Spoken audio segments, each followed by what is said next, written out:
अस्सलाम वालेकुम class, I hope you all are doing fine.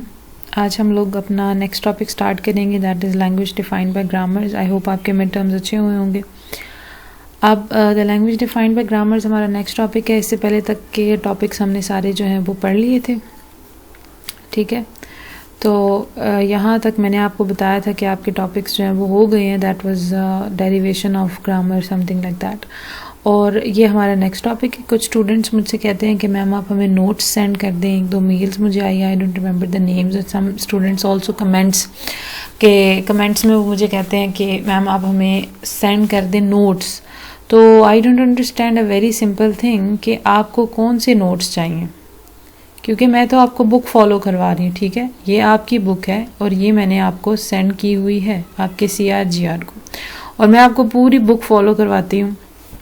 तो जब मैं आपको बुक फॉलो करवा रही हूँ तो फिर आपको कौन सी नोट्स चाहिए, और अगर मैं आउट ऑफ द बुक कोई चीज़ करवाती हूँ तो उसके नोट्स मैं आपके CRGR को सेंड कर देती हूँ। तो अगर किसी स्टूडेंट को नोट्स का प्रॉब्लम है तो वो काइंडली अपने CR और अपनी GR से कांटेक्ट करें और उनसे पूछें कि कौन से वो नोट्स हैं जो उन्होंने आपको सेंड नहीं किए। ऑलराइट, तो ये चीज़ मैं आपको क्लियर कर दूं। उसके बाद जब हम लोग टॉपिक स्टार्ट करेंगे, हमारे पास टॉपिक है language defined by the grammars. कि अब हम लोग जो लैंग्वेज ग्रामर डिफाइन करती है वो लैंग्वेज हम ऑब्जर्व कर सकते हैं, हम ये बता सकते हैं कि लैंग्वेज कौन सी बन रही है। So the only way to recognize the language is to try out various strings from the given production rules.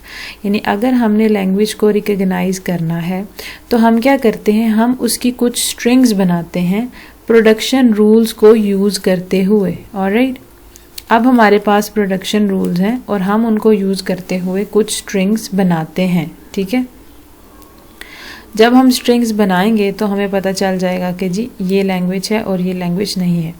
So simply by observing the derived strings one can find out the language generated by CFG। अब इसका क्या मतलब है कि हम क्या करते हैं, हमें पता चला कि रूल ये है, हमने रूल से कुछ स्ट्रिंग्स बनाई, हम स्ट्रिंग्स जो हैं वो बनाएंगे। और जब हम स्ट्रिंग्स बनाएंगे तो उन स्ट्रिंग्स को जब हम ऑब्जर्व करेंगे तो हमें पता चलेगा कि असल में ये किस किस्म की लैंग्वेज है, ठीक है, कौन सी लैंग्वेज है ये।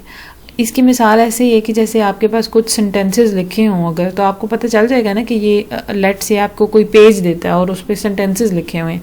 तो अगर वो सेंटेंसेस जो हैं वो यहाँ से स्टार्ट हो रहे होंगे इस तरह राइट हैंड साइड से, तो आप कहेंगे कि शायद ये उर्दू लिखी हुई है, और अगर वो लेफ्ट से स्टार्ट हो रहे होंगे तो आप कहेंगे कि ये इंग्लिश लिखी हुई है। तो आपने क्या किया, थोड़ी सी ऑब्जर्वेशन की और उससे आपको अंदाज़ा हो गया कि ये आपकी कौन सी लैंग्वेज बन रही थी, कौन सी नहीं बन रही थी। लेकिन यहाँ पर वो ये कह रहे हैं कि चलें अभी आप इस इतने डिटेल पर तो नहीं जा रहे, लेकिन आप ये कहते हैं कि हम स्ट्रिंग्स बनाते हैं और जब स्ट्रिंग्स बनती हैं तो हमें पता चल जाता है कि ये कौन सी लैंग्वेज है। इसकी एक और एग्जांपल मैं आपको ऐसे दूंगी कि लेट से कि मेरे पास मैं स्ट्रिंग बनाऊं और मेरे पास स्ट्रिंग्स में कुछ इस तरह आए, पहले A आए और फिर मेरे पास आए AA आए, फिर मेरे पास AAA आए। तो अब इसको देख के मुझे अंदाज़ा हो रहा है कि ये जो भी कोई सर्टन लैंग्वेज है ये है A raised to power n, जबकि n is equals to 1 2 3 and so on, ठीक है। या मैं कह सकती हूँ कि ये A पॉजिटिव क्लियर है या A क्रॉस है। इसे पॉजिटिव क्लियर या क्रॉस दोनों कहते हैं, दोनों चीज़ें इसके लिए वैलिड है। तो ये मुझे उससे पता चल जाएगा, क्यों, क्योंकि मैंने स्ट्रिंग्स को ऑब्जर्व किया और मैंने आइडिया किया कि मुझे लगता है कि ये वाली लैंग्वेज बन रही है। या फिर अगर ऐसे लिखा हो मेरे पास कि मेरे पास लिखा हो AA लिखा हो, फिर A 4 टाइम्स लिखा हो, फिर A जो है वो मेरे पास 6 टाइम्स लिखा हो, तो मुझे एक पैटर्न समझ आ रहा है कि अच्छा जी ये पैटर्न बन रहा है, तो ये कुछ इस तरह की लैंग्वेज होगी। तो ये वो कहना चाह रहे हैं कि जब आप स्ट्रिंग्स को देखते हैं और उनको ऑब्जर्व करते हैं तो आपको ये पता चल जाता है कि आपकी असल में लैंग्वेज कैसी बन रही होगी। What could be your language, that is what they are saying. Alright, अब उसके बाद हम एक एग्जाम्पल देख रहे हैं कि सबसे पहले उन्होंने कहा कि लेट से ये हमारे पास ग्रामर है। अब ये ग्रामर कैसे है कि ग्रामर में ये स्टार्ट सिंबल है, ये एक टर्मिनल दिया हुआ है, ये प्रोडक्शन रूल है हमारे पास, ठीक है। अब आप देखें कि टर्मिनल हमारे पास क्या है, A है। इसका मतलब लैंग्वेज में तो A आना चाहिए, यानी कांस्टेंट चीज़ तो ये है। प्रोडक्शन रूल में उन्होंने कहा हुआ S मेक्स SS। अब जब आप इफ S को इफ से रिप्लेस करेंगे लेट से, तो फिर आपके पास ट्रिपल S आ जाएंगे, ऐसा ही है। फिर आप इफ F को या इफ F को या किसी को भी इस एस से दोबारा हम इसी तरह रिप्लेसमेंट करते हैं, तो ये हमेशा जो है वो आपके पास कॉन्टीन्यूसली एस यानी कि स्टार्ट सिंबल ही आता रहेगा और कुछ नहीं होगा। आपका एक कहीं पे भी नहीं आ रहा तो इसका मतलब आपकी लैंग्वेज में कोई वर्ड नहीं है, no word. That is why your language is empty. ठीक है, योर लैंग्वेज इज़ एम्प्टी। तो यहाँ पे फिर इन्होंने लिखा हुआ कि हमें पता चला कि the language made by this is empty language. Fine. अब उसके बाद हम नेक्स्ट एग्जाम्पल देखते हैं। अब नेक्स्ट एग्जाम्पल में भी इन्होंने यही किया हुआ है। अब given the language defined by this. अब यहाँ पे देखें हमारे पास ये बताए हुए हैं कि ये आपके पास नॉन टर्मिनल्स हैं। ठीक है, उसके बाद ये आपके पास टर्मिनल्स हैं, P फॉर प्रोडक्शन रूल और S is a start symbol. Alright, अब प्रोडक्शन रूल, यहाँ पे तो प्रोडक्शन रूल इधर ही दे दिया था ना उन्होंने, क्योंकि एक ही रूल था। यहाँ पे 2 प्रोडक्शन रूल है, उन्होंने बताया हुआ है कि ये आपका फर्स्ट प्रोडक्शन रूल है और ये आपका सेकेंड प्रोडक्शन रूल है।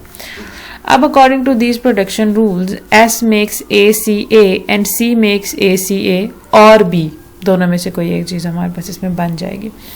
अब अगर हम इस लैंग्वेज को बनाना शुरू करें, 3-4 प्रोडक्शंस हम अपनी मर्जी से करें, हमें कोई स्ट्रिंग नहीं पता लेकिन हम अपनी मर्जी से बनाना चाह रहे हैं, तो सबसे पहले अगर हमारे पास सबसे पहली प्रोडक्शन है ACA।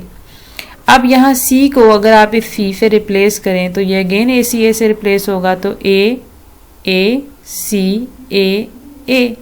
ये आ गया हमारे पास। अब आप इस C को दोबारा रिप्लेस करें तो इसकी जगह दोबारा ACA आ जाएगा और ये 2 A's इधर और ये 2 A's जो हैं वो मेरे पास इधर आ जाएंगे। तो ये टोटल 3 A's इधर, 3 A's इधर और दरमियान में C है। अब आप इसे इंक्रीज करते जाएं, बार बार इसके रूल्स बनाते जाएं तो अनलिमिटेड नंबर ऑफ A's आपके पास आता जाएगा, इक्वली ऑन बोथ साइड्स, दोनों साइड्स पे बराबर के तौर पे आता जाएगा।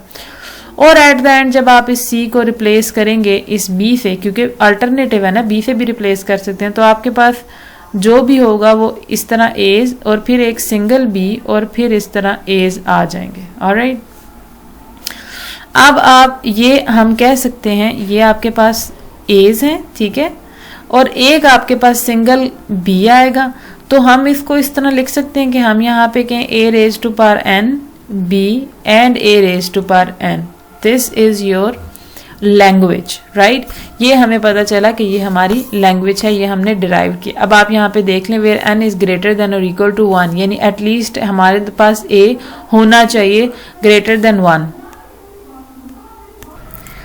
इसी तरह अब अगर आप नेक्स्ट एग्जाम्पल देखें, अब ये देखें, ये हमें पता चल गया। अब नेक्स्ट एग्जाम्पल देखें, ये हमारे पास स्टार्ट सिंबल, ये हमारे पास terminals, production rule, start symbol.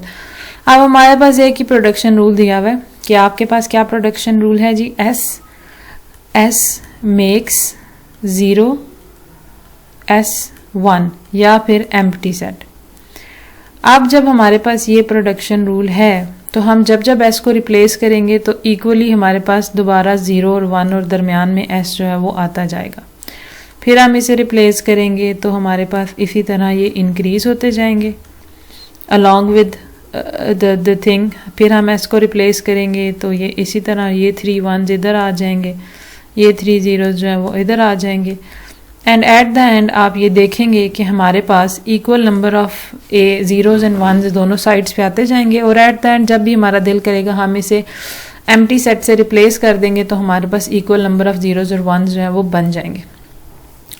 तो हमें पता चला कि हमारे पास 0 की रेज टू पावर 1 और 1 की रेज टू पावर 1 ये हमारे पास लैंग्वेज है। ठीक हो गया। तो that is a simple thing कि आप क्या करते हैं, आप डेरिवेशंस करते हैं और डेरिवेशंस करने की वजह से आपको ये पता चल जाता है कि आपके पास कौन सी लैंग्वेज जो है वो बन रही है।